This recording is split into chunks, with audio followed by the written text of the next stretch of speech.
Engkau sudah bahagia di surga, Ayah. Doamu untuk kami anak cucumu. Oh iya, aku bikin lagu untuk Ayah.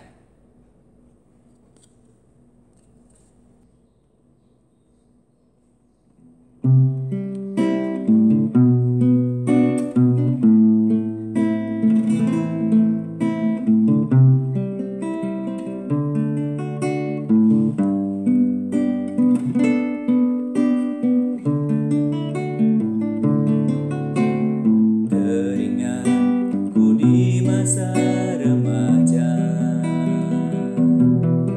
ku duduk di sampingmu Ayah,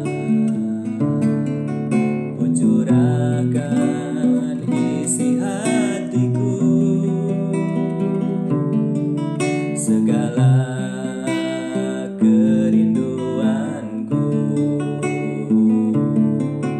Ku pandang wajahmu Ayah tersayang, mengenang saat kita bersama, memandang bintang di langit malam, bercerita tentang kehidupan.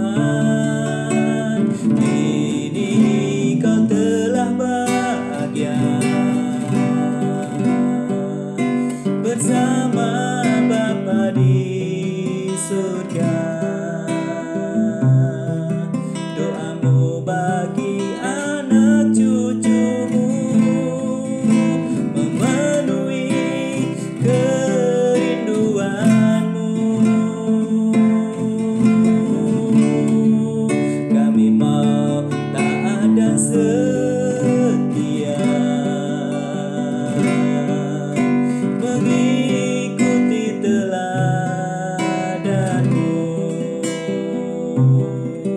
agar kelak kita bersama reuni di surga.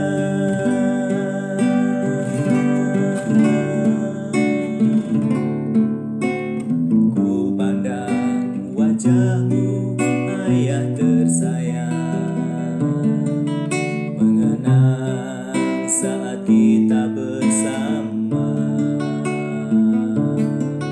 memandang bintang di langit malam, bercerita tentang kehidupan. Kini kau telah bahagia bersama Bapa di surga. Doamu bagi anak cucumu memenuhi kerinduanmu. Kami mau taat dan setia, mengikuti teladanmu, agar kelak kita bersama reuni di surga, agar kelak kita bersama reuni di surga.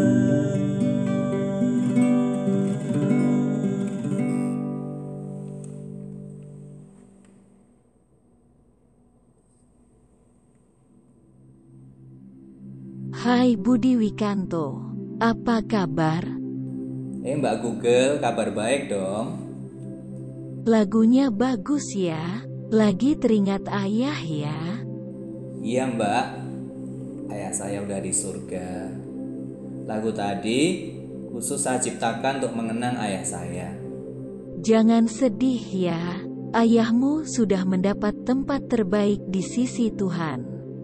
Iya Mbak, terima kasih. Bolehkah saya bertanya? Boleh dong. Apa saja kenanganmu tentang sosok almarhum ayahmu? Ayah saya itu seorang yang penyabar, pemurah. Ketika saudara-saudaranya berlaku jahat, dia tidak membalas. Ayah saya juga sering membantu orang-orang yang membutuhkan. Ayah saya seorang yang rajin beribadah dan melayani. Ayah saya sangat bertanggung jawab dan setia dalam memimpin keluarga. Apa yang paling berkesan saat ayahmu masih hidup? Banyak sih Mbak. Yang paling berkesan hampir tiap malam. Sesudah makan kami selalu ngobrol di teras di depan rumah. Sambil melihat bintang-bintang di langit, kami cerita apa saja tentang kehidupan. Ya, walaupun secara efektif saya hanya 3 tahun bersama ayah saya saat SMA. Sebelum SMA saya ikut kakek dan sesudahnya saya kuliah di luar kota. Oh, jadi hanya 3 tahun tinggal bareng sama ayah. Emang kenapa? Jadi gini Mbak, waktu saya masih kecil, ayah saya dipindah tugas ke luar kota yang kecil. Selama adaptasi, saya sering sakit karena saya sering melihat hantu di rumah. Jadi ayah ibu saya menitipkan saya pada kakek nenek di luar kota. Waktu itu saya berumur 5 tahun. Tapi saat sudah masuk sekolah, saya sering berlibur ya tiap 4 bulan sekali di rumah ayah ibu untuk melepas kangen. Apa yang ayahmu lakukan untuk mendidik anak-anaknya? Ayah saya sosok yang demokratis. Ia membebaskan anak-anaknya untuk memilih jalan hidupnya, baik pekerjaan maupun pasangan hidup. Yang jelas, sama ayah semua diserahkan pada Tuhan. Ayah saya hidup sederhana dan bekerja keras dan menabung untuk membiayai studi yang terbaik buat anak cucunya. Wah, almarhum ayahmu ternyata sosok yang sangat support buat anak-anaknya. Ya Mbak, saya sangat bersyukur. Kamu sekarang telah menjadi seorang ayah. Anakmu memanggilmu ayah atau papa? Anak saya dari kecil biasa panggil papa. Hanya budaya saja sih dan kebiasaan, tapi sebetulnya sama. Apa yang kamu lakukan untuk masa depan anakmu? Yang jelas saya ingin memberikan yang terbaik dengan doa dan harapan agar masa depan anak saya menjadi lebih baik daripada saya. Saya ingat sebuah film tentang seorang ayah yang hanya makan sederhana nasi dan tempe demi bisa memberi makan anaknya daging dan susu. Akhirnya anaknya menjadi pintar dan bisa mengangkat martabat keluarganya.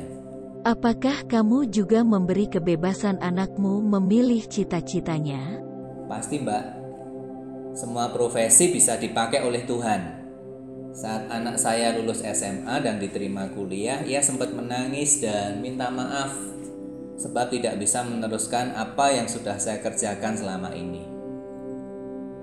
Saya katakan bahwa ini bukan tentang papa, tetapi tentang kehendak Tuhan. Jangan menjadi seperti yang papa mau, tetapi jadilah seperti yang Tuhan mau. Apakah kamu akrab dengan anakmu? Pasti Mbak, seperti seorang sahabat.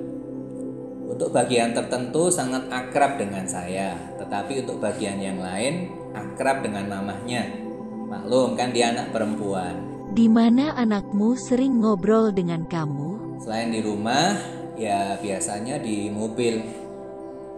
Dia cerita tentang apa yang dia rasakan, apa yang menjadi kerinduannya, aktivitasnya dan tugas-tugasnya, serta karakter-karakter orang-orang yang dia jumpai di kampus. Kamu punya anak tunggal, perempuan lagi. Gimana kamu bisa merelakan ia kuliah jauh di ibu kota?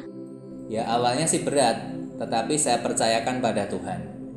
Kalau Tuhan sudah berkehendak, pasti Ia akan menolong dan melindungi. Saya hanya bisa terus mendoakan dan mendukung untuk mewujudkan cita-citanya. Jadi ia sekarang sudah jauh lebih dewasa, mandiri dan memiliki banyak pengalaman karena aktif berorganisasi. Budi Wikanto, terima kasih ngobrol-ngobrolnya. Oh ya, apa pesan kamu untuk para ayah saat ini? Untuk para ayah, didiklah anakmu dalam takut akan Tuhan, karena itulah permulaan hikmat dan pengetahuan. Berikanlah kasih dan dukungan yang terbaik agar anak-anakmu tercapai cita-citanya. Milikilah waktu untuk ngobrol dengan anak-anak layaknya sahabat. Bila anak-anak mendapatkan kasih di dalam rumah, niscaya ia tidak akan memburu kasih di luar rumah. Terus doakan anak-anakmu agar kelak menjadi anak yang hebat dan memuliakan Tuhan. Budi Wikanto, terima kasih banyak. Sampai jumpa di lain hari. Sama-sama Mbak Google. See you, sampai jumpa.